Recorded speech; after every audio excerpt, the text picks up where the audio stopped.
জি, এটা কিসের উপকারিতা? ক্লাসে আছি আমি তখন শুনতেছি। হ্যাঁ, জি। আসসালামু আলাইকুম ওয়া রাহমাতুল্লাহি ওয়া বারাকাতুহু। নাহমাদুহু ওয়া নুসাল্লি আলা রাসূলিল কারীম। আম্মা বাদ।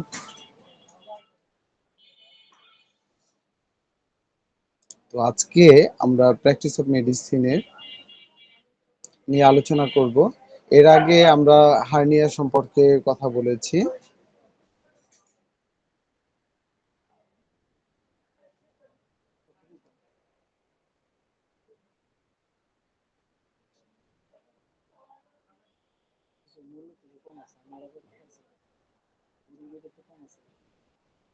আচ্ছা, তো আমরা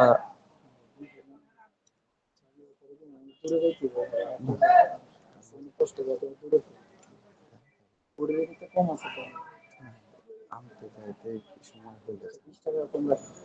কম রাখা যাবে।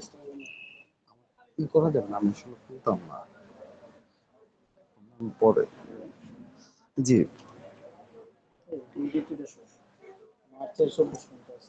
28। হুম, আচ্ছা, ঠিক আছে। আমি একটু সমস্যা হচ্ছে, আমি কথা বলতেছি। ঠিক আছে,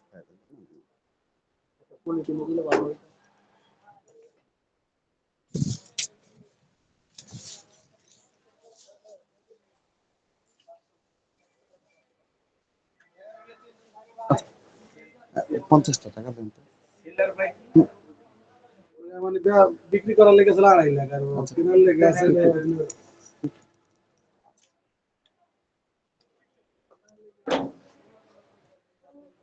আচ্ছা, নাহমাদুহু ওয়া নুসাল্লি আলা রাসূলিল কারীম। আম্মা বাদ। আউযু বিল্লাহি মিনাশ শাইতানির রাজিম। বিসমিল্লাহির রহমানির রহিম।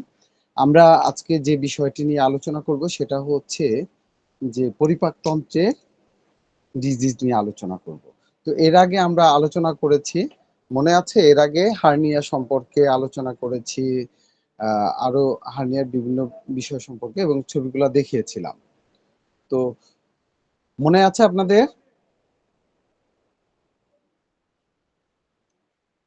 প্লিজ একটু একটু রেসপন্স করেন।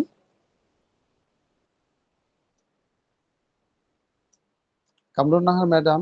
জি হ্যালো। স্যার, মনে আছে। আচ্ছা, হার্নিয়া আচ্ছা, মনে আছে। আচ্ছা। হার্নিয়া আমরা কি কি পড়েছিলাম মনে আছে? হার্নিয়া কোথায় কোথায়, বিশেষ করে কমন কোথায় কোথায় কোথায় হয়? হতে পারে? হ্যাঁ, হ্যাঁ। কমন কোথায় হয়, এর পরে আরো কোথায় কোথায় আছে?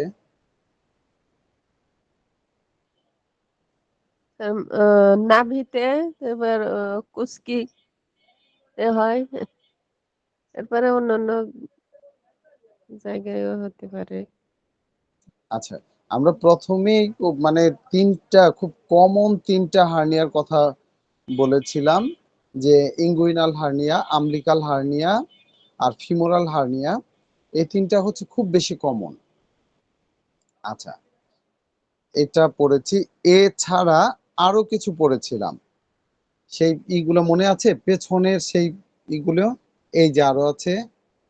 ইপিগ্যাস্ট্রিক রিজিয়নে হার্নিয়া হয়, আম্বিলিকাল হার্নিয়া হয়, ইঙ্গুইনাল রিজন, ফিমোরাল। এই যে এখানে আরো কিছু জায়গা আছে এপিগ্যাস্ট্রিক। যে আমি পুরনো পড়াগুলোই বলছি, এবং এইভাবে আমরা সামনের দিকে এগিয়ে যাব। মনে আছে জি হার্নিয়াটা স্যার, কি? এগুলো মনে আছে। আচ্ছা, আচ্ছা, জি আচ্ছা, স্যার, হার্নিয়া আচ্ছা। হার্নিয়াটা কি বলতে পারেন? স্যার, শরীরের কোনো মানে দুর্বল অংশ দিয়ে ইন্টেস্টাইন মূলত বের হয়ে আসে, এটাকে আমরা হার্নিয়া বলে থাকি। আচ্ছা, হ্যাঁ, বিষয়টা এরকমই, যে আমাদের যে পেটের আবরণী আছে, এই আবরণীর কোনো একটা জায়গায় যদি কোনো কারণে সেই জায়গাটা দুর্বল হয়ে যায়, এবং দুর্বল হওয়ার কারণে ভেতর থেকে কোনো ইন্টেস্টাইনের অংশ সেদিক দিয়ে বের হয়ে আসে, সেটাকে আমরা হার্নিয়া বলি। হার্নিয়ার কয়টা প্রকার আছে? এর কয়েকটা প্রকার, যেমন স্থান ভেদে কয়েকটা প্রকার বলে থাকি। এছাড়া আমাদের আরেকটা জিনিস আছে, মানে আরো মনে করেন যে একটা হচ্ছে ইনকমপ্লিট হার্নিয়া, কমপ্লিট হার্নিয়া, এরপরে রিডিউসেবল হার্নিয়া আছে, ইরিডিউসেবল হার্নিয়া, আর স্ট্রাকটেবল হার্নিয়া। এই 5টা প্রকার। একটা হচ্ছে যে মানে হার্নিয়া হয়েছে কিন্তু সেটা সামান্য অল্প, আনকমপ্লিট। আর কমপ্লিটটা হচ্ছে পরিপূর্ণ। এরপরে কোনটা আছে যে মানে রিডিউস করে, আর কোন মানে কমে যায়, বেড়ে যায়, আর কোনটা একবার বাড়লে সেটা আর কমে না। আর অবস্ট্রাকটিভ যেটা, সেটা হচ্ছে যে একটা জায়গায় গিয়ে বাধা পড়ে থাকে, এরকম হার্নিয়া। এরপর হার্নিয়ার মেডিসিন গুলির কথা বলেছি, যে এখানে বেশ কিছু মেডিসিনের কথা বলা হয়েছে, যেমন অ্যাকোনাইট ন্যাপিলাস। একদম প্রথম অবস্থায় যদি কেউ আসে তাহলে অ্যাকোনাইট দিতে পারি। মারাত্মক ব্যথা, মারাত্মক ছটফটানি, অস্থিরতা যদি থাকে, বেলেডোনা দিতে পারি। সেই ব্যথাটা যদি বেলের মতো হয়, চিরিক দেওয়া ব্যথা, এবং দুপুরবেলা বাড়ে, ওই জায়গাটা যদি লাল হয়ে যায় এবং টেন্ডারনেস থাকে, ছোঁয়া যায় না, এরকম অবস্থা যদি তৈরি হয়, তাহলে আমরা বেলের কথা চিন্তা করতে পারি। অরাম মেটের কথা চিন্তা করতে পারি, যদি অরামের ওই অন্যান্য লক্ষণ থাকে, যেমন অরামের আত্মহত্যার একটা লক্ষণ থাকতে, রক্ত প্রধান ধাতুর লোকদের যদি হার্নিয়া হয়। এরপর নাক্স ভূমিকার হতে পারে, যাদের পুরো জীবনটাই হচ্ছে যে অনিয়মে ভরা, পুরো সবকিছুই অনিয়ম, কোষ্ঠকাঠিন্য, বদমেজাজি, এই ধরনের লোকদের যদি হয়, তাহলে আমরা নাক্স ভূমিকাতেও ওপিয়াম, ওপিয়াম দিলেও আমরা ভালো রেজাল্ট পেতে পারি। যদি দেখা যায় কোষ্ঠকাঠিন্যতা আছে, এরপরে দুর্গন্ধযুক্ত মল, এরপর নাক ডাকার প্রবণতা আছে, বা ওপিয়ামের যে অন্যান্য লক্ষণগুলি আছে সেই লক্ষণগুলি যখন মিলে যাবে। প্লামবাম মেট আছে, প্লামবামের রোগীদেরও কোষ্ঠবদ্ধতা আছে, তবে প্লামবামে একটা মানে সুন্দর একটা এই সিমটম আছে, সেটা হচ্ছে যে প্লামবামের যে মানে কোষ্ঠকাঠিন্যতা, সেটা হচ্ছে পুরো ছাগল, মানে ছাগল টয়লেট করলে যেমন দানা দানা হয়, ঠিক প্লামবাম মেটের রোগীরা যখন টয়লেট করে তাদের অবস্থা ঠিক ওই রকমই দানা দানা হয়ে থাকে। এরপর ককুলাস ইন্ডিকা আসতে পারে। ককুলাস ইন্ডিকা সাধারণত রাত্রি জাগরণের কারণে, যারা নার্স আছে বা রাত্রি জাগরণ করে ডিউটি করে বিভিন্ন চাকরিতে, এদের যদি হার্নিয়া হয় সেই ক্ষেত্রে ভালো কাজ করে। লাইকোপোডিয়াম আছে, যাদের ডান দিকের হার্নিয়া হয়েছে, দেখা গেল যে ডান ইঙ্গুইনাল রিজিয়নে বা ডান দিকে যদি হয়, তাহলে এবং লাইকোর অন্যান্য লক্ষণ যদি থাকে, দেখা গরম খাবার পছন্দ করে, একটু কৃপণ প্রকৃতির, তারপরে এই ধরনের যে লাইকোর যে লক্ষণগুলি আছে, সেই লক্ষণগুলি যখন মিলে যাবে তখন আমরা দিতে পারি। এরপর কুপ্রামেট দিতে পারি। দেখা যাচ্ছে পেটে দুরন্ত বেদনা, উদ্বেগ, অস্থিরতা, মল বমন, জিহ্বায় পক্ষাঘাত, এই ধরনের লক্ষণ থাকলে আমরা কুপ্রামেট দিতে পারি। এরপরে আমরা বোরাক্স দিতে পারি, বিশেষ করে শিশুদের হার্নিয়া। শিশুদের হার্নিয়াতে বোরাক্স, যদি জিহ্বাটা বোরাক্সের মতো সাদা থাকে, কোল থেকে নামতে চায় না, কোল থেকে নামলে ভয় পায়, কেউ চমকাইয়া ওঠে, উৎকণ্ঠিত, উত্তেজিত, এই ধরনের বাচ্চাদের আমরা দিতে পারি। এরপরে একটা বড় হচ্ছে ক্যালকেরিয়া কার্ভ। ক্যালকেরিয়া কার্ভের কথা আমরা এই জন্যই বলতে পারি যে ক্যালকেরিয়া, বিশেষ করে বাচ্চা রোগীদের সাথে ক্যালকেরিয়া কার্ভের অনেক বেশি সম্পর্কযুক্ত। ক্যালকেরিয়া ফস, ক্যালকেরিয়া কার্ভ, এই মেডিসিনগুলা বাচ্চাদের ক্ষেত্রে অনেক বেশি ব্যবহার হয়। কারণ এরা দেখা যায় ডিম পছন্দ করে, এদের মাথা ঘেমে যায়, শরীর স্বাস্থ্যটা মানে হৃষ্টপুষ্ট, এই ধরনের একটা অবস্থা থাকে, যেই অবস্থাটা মাথাটা একটু বড়, পেটটা একটু ফোলা, এই ধরনের যদি অবস্থা হয়, অল্পতেই ঘামে এবং ঘামে টক গন্ধ থাকে, তাহলে আমরা ক্যালকেরিয়ার কথা চিন্তা করি। এরপর ল্যাকেসিস, যার মানে ইটা হচ্ছে যে ব্যথাটা বাম দিক থেকে ডান দিকে, অথবা অন্ত পেঁচিয়ে যায়, যদি পেঁচিয়ে যাওয়ার পরে হার্নিয়া হয়, এই রকম একটা অবস্থা। বমি, নড়াচড়াতে বমি বমি ভাব, ঘুম আসিলে বা ঘুমাতে পারে না, এরকম যদি এরপরে অ্যাসকিউলাস হিপ, যদি হার্নিয়া হয় কিন্তু হার্নিয়ার পাশাপাশি ডান কুচকিতে দেখা যায় ব্যথা, পাশাপাশি কোষ্ঠকাঠিন্যতা থাকে বা পাইলসের একটা অবস্থা থাকে বা মল ত্যাগের সময় দেখা যাচ্ছে যে সংকীর্ণতা বোধ, জ্বালা বোধ, এই ধরনের যদি লক্ষণ থাকে তাহলে আমরা ই করি। এছাড়া ভিরেট্টা মেলবাম বা আরো অনেক লক্ষণে ভেদে সালফার বা অনেক মেডিসিনই আসতে পারে। এবার আসা যাক যে আমরা আসলে কখন এই মেডিসিনগুলা এপ্লাই করব আর কখন এপ্লাই করব না। আমাদের অবশ্যই জানতে হবে যে আমাদের ওষুধের আওতার মধ্যে থাকলেই আমরা সেই রোগীকে ওষুধ দ্বারা ট্রিটমেন্ট করব। আর যদি আমাদের ওষুধের আওতার মধ্যে না থাকে তাহলে সেই রোগীদের আমরা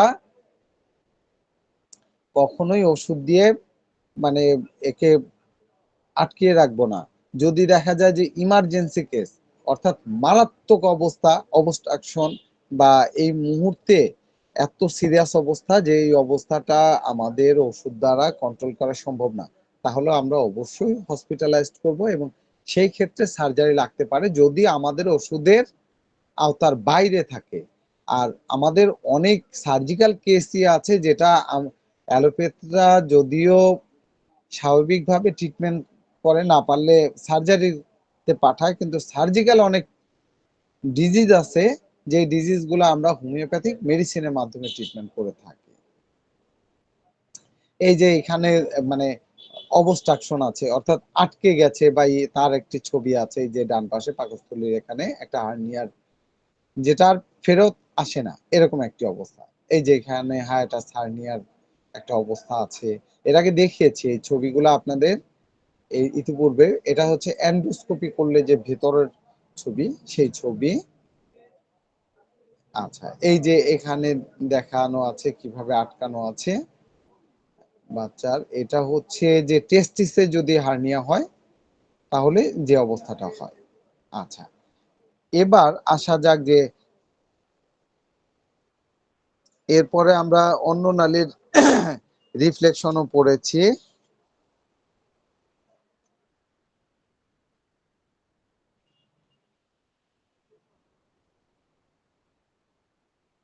এবার গ্যাস্ট্রিক ইন্টেস্টাইনের আমাদের যে প্রদাহ, আমরা সহজে বলি যে গ্যাস্ট্রিক বা গ্যাস্ট্রাইটিস,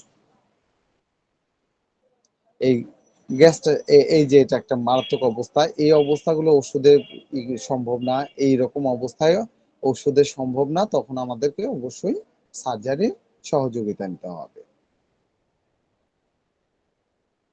আচ্ছা, এখানে যে ছবিটা আছে এটা কিসের ছবি বলতে পারেন?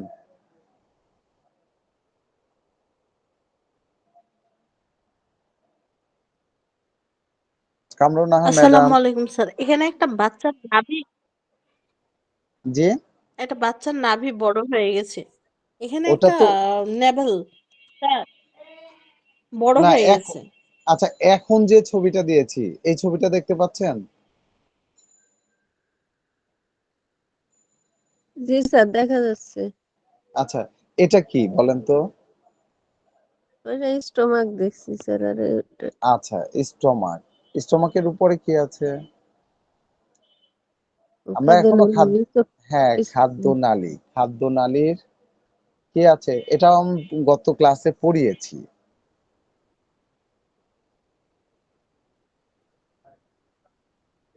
মনে নেই, আমি বলছি। খাদ্য নালীতে ক্যান্সার হয় না? খাদ্য নালীতে ক্যান্সারের একটি রূপ। ক্যান্সার আমরা সব জায়গায় মেডিকেলের বইয়েতে বা রিপোর্টে কিন্তু ক্যান্সার লেখাটা দেখতে পাবো না, সেটা জানেন? অনেক জায়গায় ক্যান্সার লেখা থাকে না, সেখানে লেখা থাকে কার্সিনোমা। ক্যান্সার না লেখা থাকে, এর পরিবর্তে লেখা থাকে কার্সিনোমা।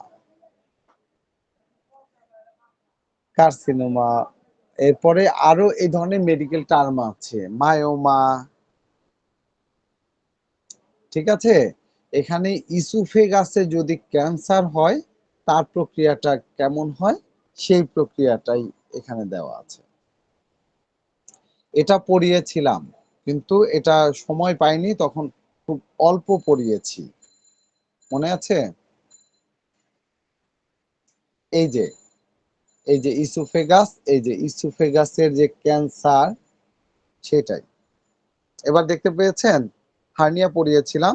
হার্নিয়ার পরে এই হার্নিয়া, হায়াটাস হার্নিয়া এর শ্রেণী বিভাগ যেটা বললাম, এর আগেও পড়িয়েছি। ইসোফেগাসের ক্যান্সার, এটা আমাদের সিলেবাসভুক্তই একটা ডিজিজ। ক্যান্সারটা আসলে কি বলতে পারেন?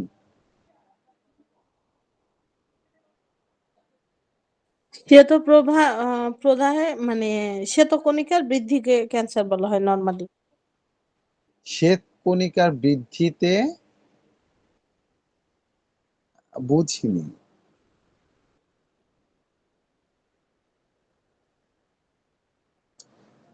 এটা হচ্ছে ক্যান্সার অফ ইসোফেগাস। আমরা এখন মানে আমাদের এইখানকারই সিলেবাসভুক্ত যে এটা ক্যান্সার অফ ইসোফেগাস, ইসোফেগাসের ক্যান্সার বা মানে খাদ্য নালীর ক্যান্সার। এখানে 3টা ছবি দেওয়া আছে, একদম মুখ থেকে স্টমাক পর্যন্ত। এর মাঝের যে পাইপের মতো অংশ, এই অংশ দেখেন ক্যান্সার লেখা আছে, দেখতে পাচ্ছেন?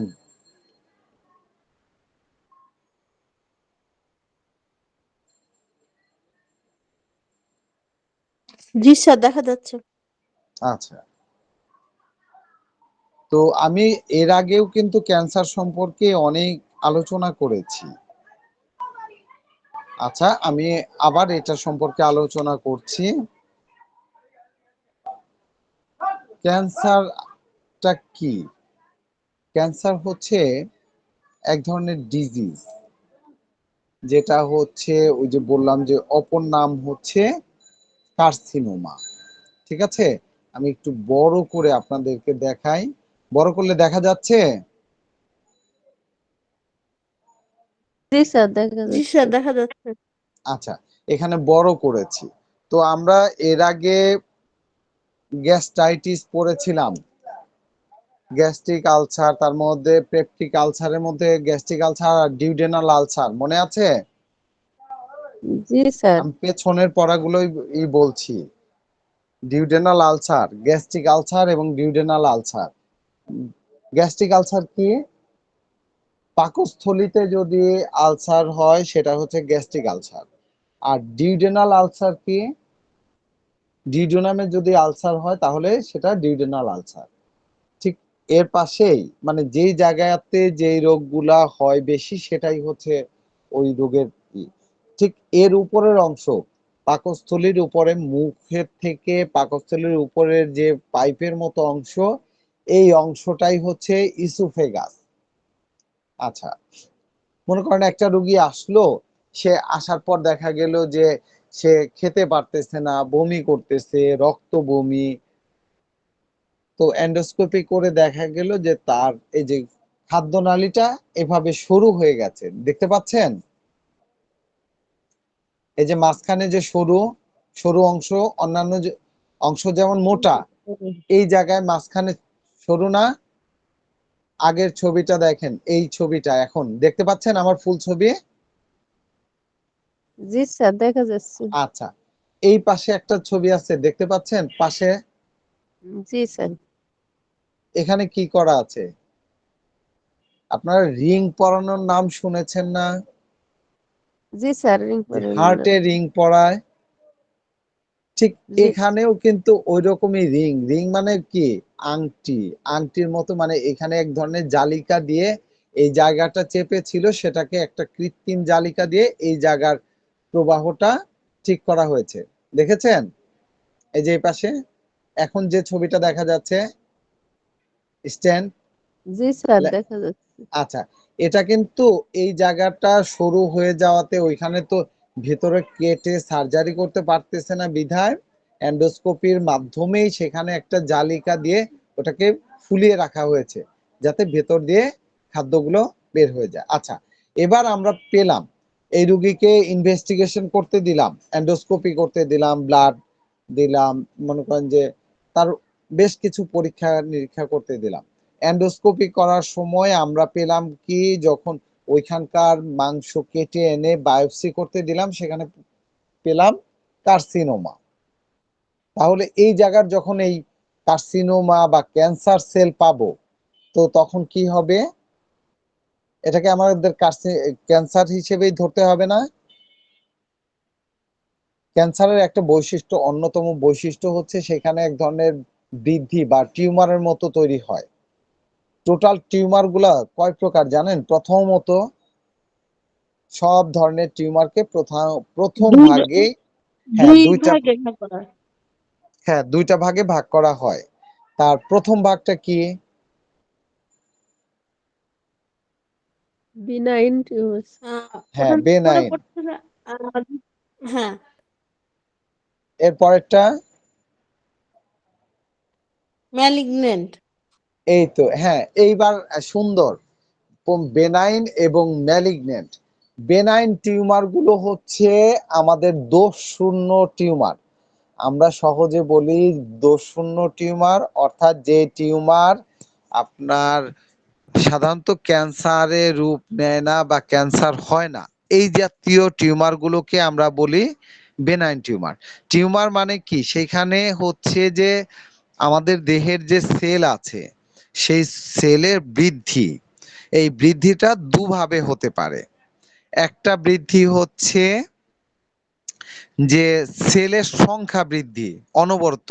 সেখানে ধরেন যে 1 লক্ষ সেল থাকার কথা, সেখানে 5 লক্ষ, 7 লক্ষ, 10 লক্ষ এভাবে বৃদ্ধি হয়ে যাচ্ছে। এটা একটা প্রক্রিয়া।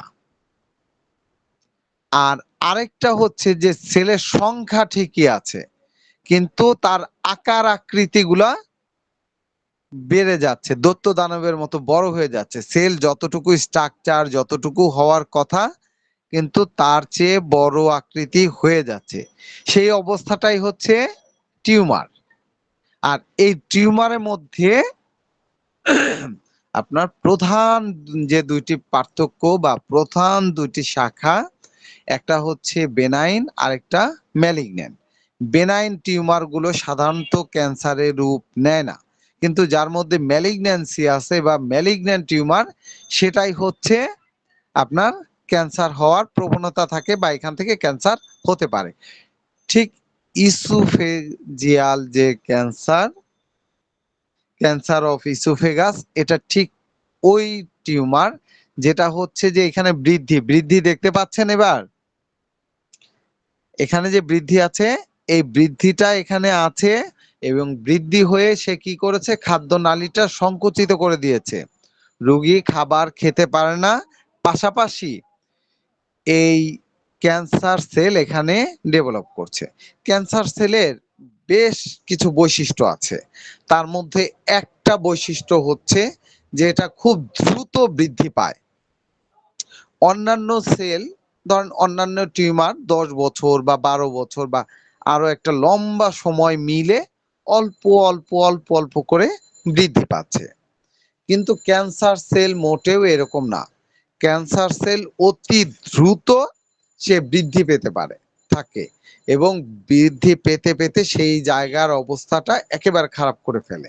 শুধু তাই না, সে আরেকটা কাজ করে, স্প্রেড করে, রেডিয়েট করে, রেডিয়েশন মানে রেডিয়েট, অর্থাৎ এক জায়গা থেকে আরেক জায়গায় স্থানান্তরিত হয়। এটার সবচেয়ে বড় মাধ্যমটা হচ্ছে ব্লাড। ব্লাডের মাধ্যমে প্রথমে ধরেন যে ইসোফেগাসে ক্যান্সার ছিল, সেখান থেকে লাংসে আক্রমণ করলো, লাংস থেকে আরেকটা দূরের একটা অর্গানকে আক্রমণ করলো, আস্তে আস্তে পুরো দেহের বেশ কিছু অর্গানকে আক্রমণ করে পুরো ভাইটাল ফোর্স বা ইমিউনিটি নষ্ট করে রোগীকে মৃত্যুর দিকে ঠেলে দিল। এটা একটা প্রক্রিয়া। আর আরেকটা প্রক্রিয়া হচ্ছে যে না, ওই জায়গাতেই অনেক বেশি, তবে ক্যান্সারের সাধারণ বৈশিষ্ট্যই সে এক জায়গায় খুব বেশি দিন যে অবস্থান করে, এক জায়গায় থাকে এমন না, এক জায়গা থেকে স্প্রেড করে, এটাই তার বৈশিষ্ট্য, একটা অন্যতম বৈশিষ্ট্য। আর এই বৃদ্ধির সাথে, যেমন প্রথমে বলেছিলেন যে হোয়াইট ব্লাড সেল বা শ্বেত রক্তকণিকা বৃদ্ধি পায়। শ্বেত রক্তকণিকা একটা অন্যতম কাজ হচ্ছে ডিফেন্স বা প্রতিরোধ ব্যবস্থা। আমাদের যেমন বর্ডার গার্ড আছে, আর্মি আছে, বিমান বাহিনী আছে, নৌবাহিনী আছে, তারা কি করে আমাদের দেশের সুরক্ষা দেয়। ঠিক তেমনি ভাবে আমাদের এই সুরক্ষার একটা অন্যতম মানে গার্ড হচ্ছে ডাব্লিউবিসি বা শ্বেত রক্তকণিকা। এখানে eosinophil, neutrophil, eosinophil, basophil, lymphocyte এবং মনোসাইট এই 5 প্রকার সৈন্যবাহিনী আছে। আমরা যেমন বললাম যে বর্ডার গার্ড আছে, সেনাবাহিনী আছে, নৌবাহিনী আছে, বিমান বাহিনী আছে, যারা আমাদের দেশকে বাইরের বহিঃশত্রু থেকে আক্রমণ থেকে রক্ষা করে। ঠিক একইভাবে আমাদের দেহে যখন আমাদের প্রতিকূল অবস্থা তৈরি হয়, সেখানে প্রচুর পরিমাণে শ্বেত রক্তকণিকা এসে সেটাকে প্রতিরোধ করে চেষ্টা করে সেই দেহটাকে বা সেই অংশকে সুস্থ করার। কিন্তু ক্যান্সার সেল এতই বেশি বৃদ্ধি হয় যে সে আর কুলিয়ে উঠতে পারে না। সেই জন্য সে কি এর সাহায্য কামনা করে? ঔষধের।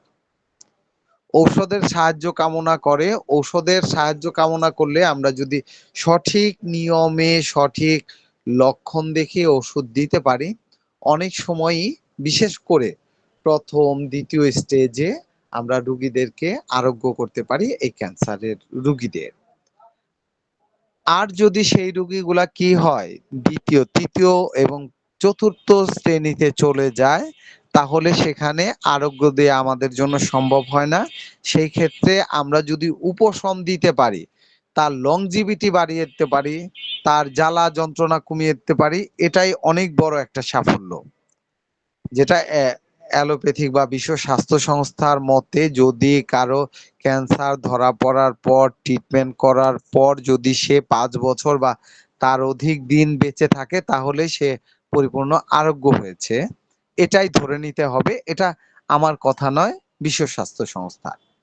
তো আমাদের এরকম অসংখ্য রোগী আছে হোমিওপ্যাথিতে, যারা ওই প্রথম অবস্থায় হয়তো এসেছে বা দ্বিতীয় স্টেজে এসেছে, তাদের লক্ষণ সাদৃশ্যে ওষুধ দিলে ভালো হয়ে যায়। আর অনেক সময় এমন অবস্থা হয় যে একটা অঙ্গে সেটা নেই, বেশ কিছু অঙ্গে ছড়িয়ে গেছে। সেই ক্ষেত্রেও হয়তো কেমোথেরাপি, রেডিওথেরাপি দিয়ে অ্যালোপ্যাথিক ডাক্তাররা ছেড়ে দিয়েছেন। তো এরপরে আসে আমাদের কাছে। তাহলে আমরা কি করব? আমরাও কি ছেড়ে দেব? আমরা মোটেই তা করব না। আমরা চেষ্টা করব যতদূর সম্ভব রুগীটাকে যতটুকু তাকে সাহায্য করা যায়, যতটুকু চিকিৎসা করে তাকে ভালো খেতে পারতো না, তার সে যেন খেতে পারে সেই ব্যবস্থা করে দেয়া। তার প্রচন্ড জ্বালা যন্ত্রণা, ওষুধের মাধ্যমে সেই জ্বালা যন্ত্রণা যদি কমাতে পারি, তার আলসারেশন অনেক বেশি, অনেক ক্ষত, সেটা ওষুধের মাধ্যমে যদি আস্তে আস্তে আস্তে আস্তে কমিয়ে আনতে পারি, সেটাই অনেক বড় সাফল্য। তবে এই ক্ষেত্রে এইটা নিশ্চয়তা কখনোই করা যাবে না অন্য রোগী যেমন আরোগ্য হলে সে বেঁচে থাকলো, এটা সব ক্ষেত্রেই 100% বেঁচে থাকবে এমন না। তবে অনেক রোগী বেঁচে থাকে ভাগ্য ভালো হলে, যদি তার সঠিক ট্রিটমেন্ট হয়, সঠিক হোমিওপ্যাথিক ট্রিটমেন্ট করা যায়। আর যদি সঠিক ট্রিটমেন্ট না করা যায়, তাহলে আর তাকে বাঁচিয়ে রাখা না সম্ভব হলেও আমরা সাপোর্ট দিয়ে দীর্ঘদিন, হয়তো যেখানে ডাক্তাররা বলে দিয়েছে 1 মাস বাঁচবে, সেখানে যদি লংজিভিটি তার 2 বছর হয়, 4 বছর হয়, এটাই অনেক বড় সাফল্য। এটাই হোমিওপ্যাথির জন্য অনেক বড় পাওয়া। কথাগুলো বুঝেছেন? জি স্যার। জি স্যার। আচ্ছা, আচ্ছা। ক্যান্সার এর আগে বলেছি ক্যান্সারের সেলগুলি কেমন? অনেকটা করোনার সেলের মতো না? মনে আছে? এটা করোনা ক্যান্সারের সেলগুলো অনেকটা করোনার মানে করোনা হলে যেমন হয়, ওই এই যে এই রুগীটার অবস্থা দেখেন অনেক খারাপ। এর আগেরটার চাইতে অনেক বেশি খারাপ না? এই যে দেখেছেন? টিউমার অ্যারোয়িং, টিউমারের অবস্থা চেহারাটা দেখলেই বোঝা যায় না যে এই অবস্থাটা মারাত্মক খারাপ একটা অবস্থা? এই অবস্থায় যখন বায়োপসি করা হবে, এখন এই ক্যান্সার আরো কিছু উন্নত ট্রিটমেন্ট, এই যে আছে আপনার ক্যান্সার মার্কার কিছু টেস্ট আছে, সেই টেস্ট দিয়েও আমরা নিশ্চিত করতে পারি এই ক্যান্সারের অবস্থাটা। তো এখানে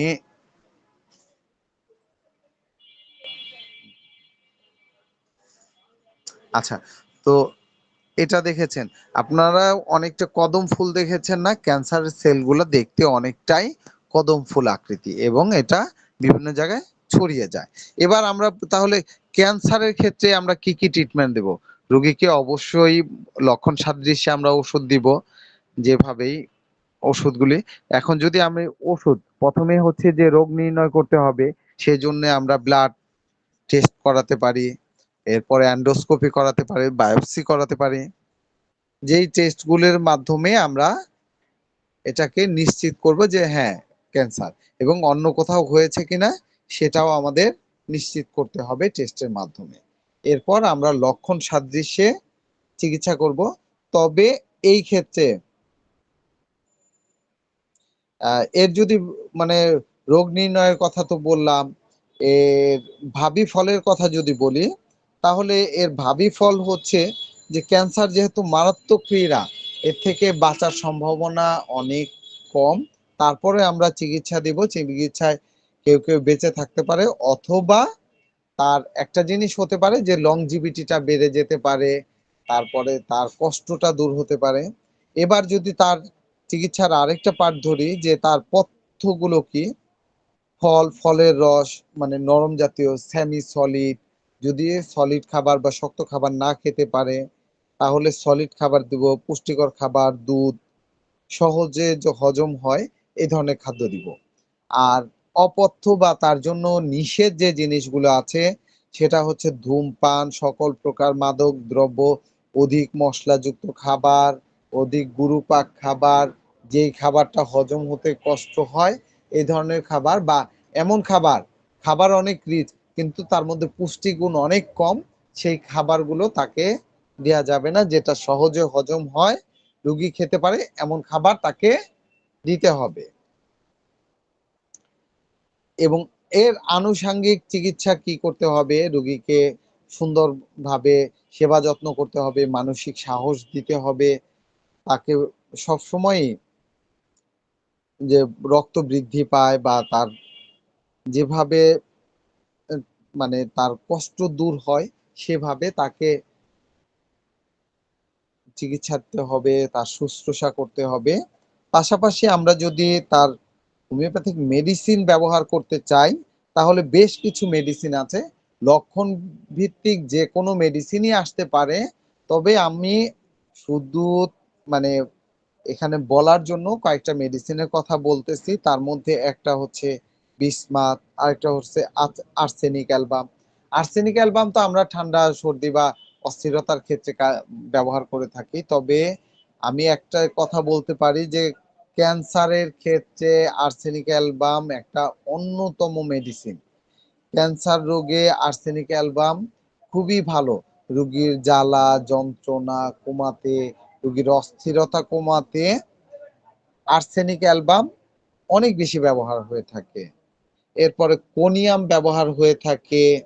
কোনিয়ামের যদি লক্ষণ পাওয়া যায় যে টিউমারটা ব্যথা করে, জ্বালা যন্ত্রণা থাকে, এবং যদি আইবুড়া আইবুড়ি হয়, আইবুড়া আইবুড়ি বলতে হচ্ছে যে যারা অনেক বয়স হয়েছে, বিয়ে করেনি অথবা বিয়ে করেছিল, স্বামী মারা গিয়েছে অথবা স্ত্রী মারা গিয়েছে, এদের ক্ষেত্রে কোনিয়ামটা অনেক বেশি ব্যবহার হয়ে থাকে।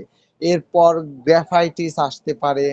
গ্র্যাফাইটিসের একটা অন্যতম লক্ষণ হচ্ছে চটা, ফাটা, মোটা, এই ধরনের যদি কোনো কিছু থাকে, এই লক্ষণগুলি অর্থাৎ তার কোষ্ঠকাঠিন্য থাকবে, রোগীটা মোটা-সোটা থলথলে থাকবে, চটা মানে যদি কোনো একটা স্থানে ক্ষত তৈরি হয়েছে, সেই ক্ষতটার উপরে মামড়ি বা চটা পড়ে, সেখান থেকে মধুর মতো রস নিঃসরণ হয়, এরকম অবস্থা হলে আমরা গ্র্যাফাইটিস দিতে পারবো। এরপরে কার্বো এনিমালিস, এটা হচ্ছে যে একটা মানে কি বলবো লাইফ সাপোর্টার একটা মেডিসিন। যে সময় হচ্ছে ঠান্ডা শীতল ঘর্ম রুগীর মাঝে দেখা যাচ্ছে, রুগী চাচ্ছে মানে রুগীকে স্পর্শে সে শীতল, কিন্তু রুগীর ভেতরের অংশগুলো মনে হয় জ্বলে যাচ্ছে, পুড়ে যাচ্ছে, এই ধরনের লক্ষণগুলি থাকে। এমন অবস্থায় কার্বোভেস, কার্বো এনিমালিস, এই লক্ষণগুলো, ক্যাডমিয়াম সালফ, এই মেডিসিনটি অনেক সময় ব্যবহার হয়ে থাকে। এরপরে ফসফরাস, যে রোগীগুলা উঁচা লম্বা দেখতে সুন্দর, বিশেষ করে বিদ্যুৎ চমকে তাদের একটা ভয় থাকে। ক্রিওজোট, এই ক্রিওজোটের রোগীরাও প্রচন্ড জ্বালাপোড়া থাকে এবং জ্বালাপোড়া মনে হয় যেন আগুনে পুড়ে যাচ্ছে, এই ধরনের একটা অবস্থা তাদের মধ্যে থাকে। কেলিবাইক্রম, এই কেলিব্রাইক্রমের রোগীদের যে মানে কি বলবো, যে এই নাকের বা কোথাওকার যে শ্লেষ্মা, এটা অনেকটা দড়ির মতো আঠালো, এই ধরনের থাকে। এরপরে হাইড্রাস্টিস, এটা মানে অনেক অনেক বেশি ব্যবহৃত একটি মেডিসিন, বিশেষ করে ক্যান্সারের ক্ষেত্রে। ইসোফেগাস ক্যান্সার হোক, স্টমাক ক্যান্সার হোক বা ভিতরে, এই ক্যান্সারের ক্ষেত্রে হাইড্রাস্টিস অনেক অনেক বেশি ব্যবহার হয়ে থাকে।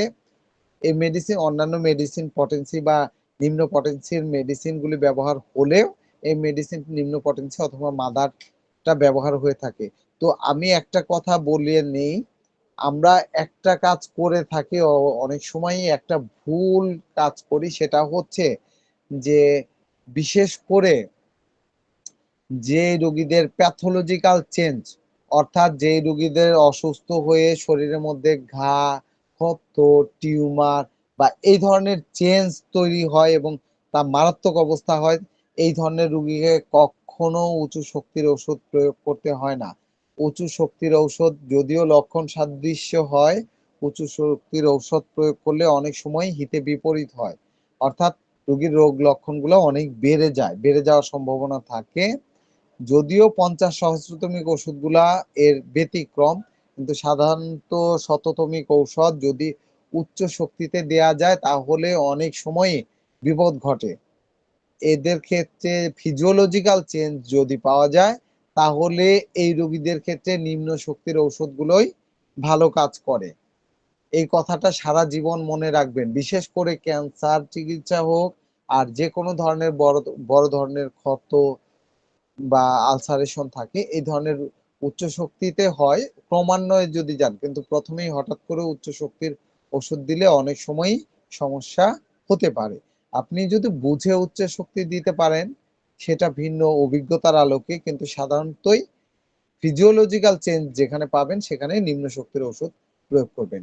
এরপরে আরেকটা ওষুধ আছে ল্যাকেসিস, এটা হচ্ছে সাপের বিষ থেকে তৈরি। রোগীদের মধ্যে সাপের বিষের মতোই জ্বালা যন্ত্রণা থাকে, বাম দিকে এর আক্রমণের একটা প্রভাব থাকে, বাম থেকে ডানে এসে তারা কুকুরে ভীত থাকে, কুকুরে বিশেষ করে কুকুরে স্বপ্নে কুকুর দেখে, এই ধরনের একটা অবস্থা থাকে। অনিন্থ গোলাম এই মেডিসিনটি, এরকম আরো অনেক মেডিসিন আছে যে মেডিসিন গুলো ক্যান্সারের ক্ষেত্রে আমরা ব্যবহার করে থাকি। আমরা তবে ক্যান্সার ব্যবহারের চিকিৎসার ক্ষেত্রে অবশ্যই আমরা প্রচুর পড়ালেখা করব, জানবো, বুঝে তারপর ক্যান্সারের ট্রিটমেন্ট করব। অন্যথায় ক্যান্সারের মতো একটি মারাত্মক রোগের ক্ষেত্রে আমরা হেলাফেলায় ট্রিটমেন্ট করব না। রোগীর যেখানে জীবন এবং মৃত্যুর সাথে পাঞ্জা লড়ে, সেখানে কখনোই আমরা হেলাফেলা করে রোগীর ট্রিটমেন্ট করব না। অবশ্যই রোগীর সঠিকভাবে জেনে সঠিকভাবে বুঝে তারপরে রোগীর ট্রিটমেন্ট দেব। এরপরে শুধু এখানেই শেষ না, এরপর রোগীর ফলো আপ করতে হবে। রোগীর এই ধরনের রোগীর ফলো আপ ছাড়া মোটেও হবে না। আপনি রোগীর ঔষধ দিলেন, ওষুধ দিয়ে বলে দিবেন যে 7 দিন পর বা 15 দিন পর দেখা করবেন অথবা আমাকে জানাবেন যে রোগীর অবস্থা ভালো হয়েছে বা মন্দ হয়েছে। অবশ্যই তাদের সাথে, এই ধরনের রোগীদের সাথে, বিশেষ করে ক্যান্সারের রোগীদের সাথে এইটা থাকবেন, তাদের যে কোনো সমস্যা হলে যেন আপনার সাথে কন্টাক্ট করতে পারে এবং সেই কন্টাক্ট অনুসারে আপনারা এই রোগীর জন্য চেষ্টা করবেন রোগীকে যাতে আপনারা সঠিক চিকিৎসা দিতে পারেন। তো এই হচ্ছে আমাদের অন্ননালীর ওই যে রোগ, হার্নিয়া করলাম, ইসোফেগাসের ক্যান্সার এবং পুরনো বিষয়গুলো নিয়েই আবার কিছুটা নতুন ভাবে আলোচনা করে নিলাম। ঠিক আছে? তো কারো কোনো প্রশ্ন আছে? আমি স্ক্রিনে চলে যাই।